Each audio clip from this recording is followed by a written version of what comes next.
folks, welcome back to the channel. Thanks for watching. Thanks for clicking on the button. Today we're going to do something a little different. We're going to list the top 5, I think it's 5, pro tips as of today's date, which is, it's near the end of October, and most of us have version 9. So this is going to be the pro tips, the top 5 pro tips that I've found so far. Let me throw this puppy on autopilot, not go too fast. It's pretty cold here lately, and the regen is really sucking, as you can see.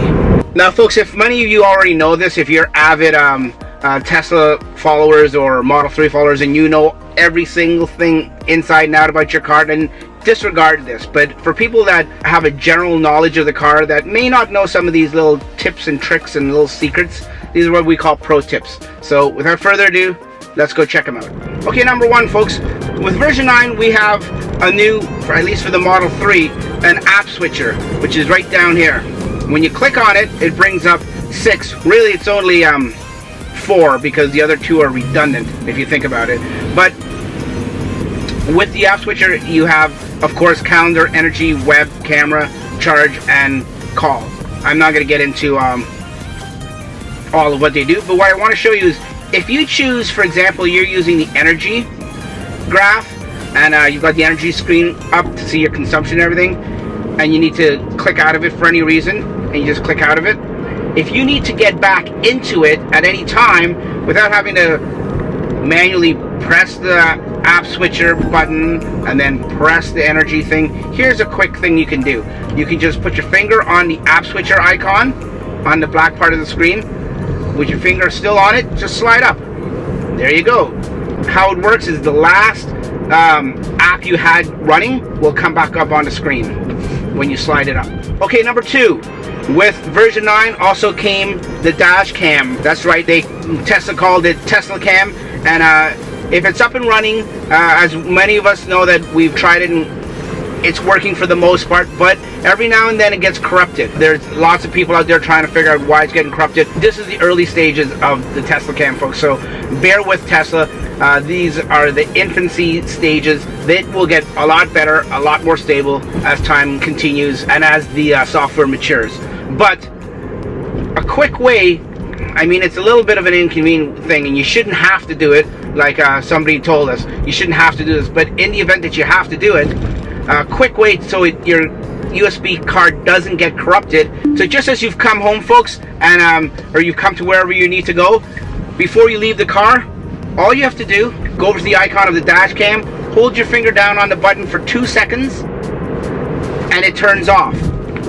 It pauses. It doesn't turn off, it actually just pauses.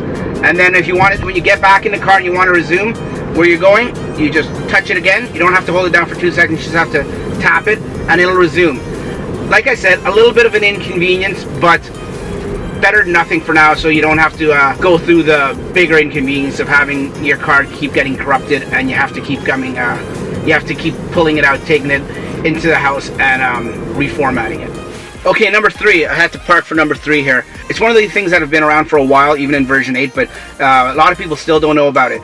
If you need to go somewhere and you've got your presets in, like where you go all the time, like home or work, those are the 2 presets that if you click on here, you can see it's got a spot for home and work. If you want to get there quickly, all you have to do is from the map screen here, where it says navigate, all you do is put your finger on it, hold it, and slide down, and it'll take you home or wherever, or work, or wherever one of those 2 places. It's smart enough to know that if you're at work, when you slide down, it's going to assume you want to go home. Or if you're at home and you slide down on it, it's going to assume you want to go to work. It's a nice little pro tip that you don't have to actually go in there and touch and choose different navigations. It's a one-touch option. You can do it almost by not taking your eyes off the road. That's what a lot of these pro tips are for. That's why Tesla put this in here, so you don't get distracting. You don't have to take your eyes off the road for too long. Speaking of no distractions, that leads us to tip number 4. As we all know, the washer settings could be a little bit confusing for some when you have to actually press it. It's right there on the screen, but I save mine on auto all the time. But if you want to bring it on or take it off or something like that, you have to press it and then choose your settings, especially if the auto feature doesn't work, or you just got something on there that it doesn't detect and it doesn't wipe for you, which happens quite a bit. A quick thing is on the left stalk behind the steering wheel, there's a button. And as you can see, that's for the fluid and everything like that. If you just tap this really quickly on a quick tap, the wipers will come on for just one tap. For just one wipe. If you press it any longer, the washer fluid will come out and everything like that. But if you just tap it really quickly, there you go. It comes on. You don't have to touch the screen, anything like that. That's pro tip number 4. Pro tip number 5, going back to the app switcher, folks, and the new energy consumption app there that displays all the energy consumption for the Model 3. I know we've had it in the X and the S for a while, but now it's come obviously in version 9 to the Model 3. You have here 3 settings you can check your consumption at a 10 kilometer range there, a 25 kilometer range, or a 50 kilometer range. Now, I usually keep mine on 10 just so it sort of more zooms in and sees what's going on, and I can see my consumption. But here's a pro tip. Like I said, I usually keep it on 10, but if you move over to the 50 kilometer setting here, you can see here it gives you a wider variety of, not variety, but a wider range of your consumption. So, but if you look over to the right hand side here, it says 277 kilometers of projected range, and you look up here, and that's what your battery says, 305 or 304. Now this has gone down to 276.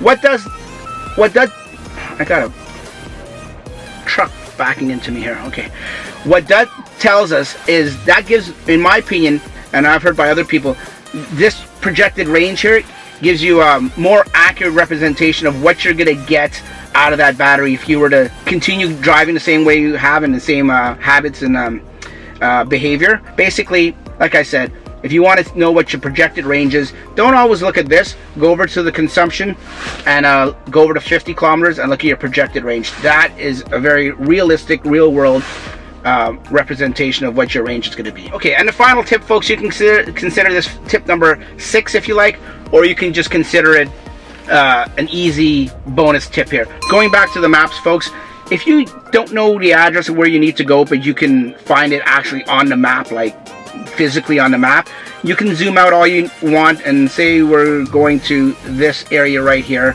but there's no address, or you don't know the address for it.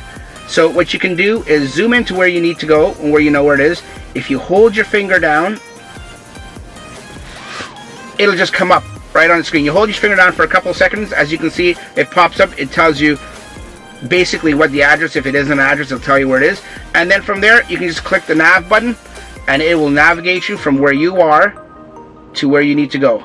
So there you have it, folks. It's supposed to be 5. It's actually 6. 6 pro tips. I'm gonna, as I keep finding more pro tips, I'll keep doing these little segments for you.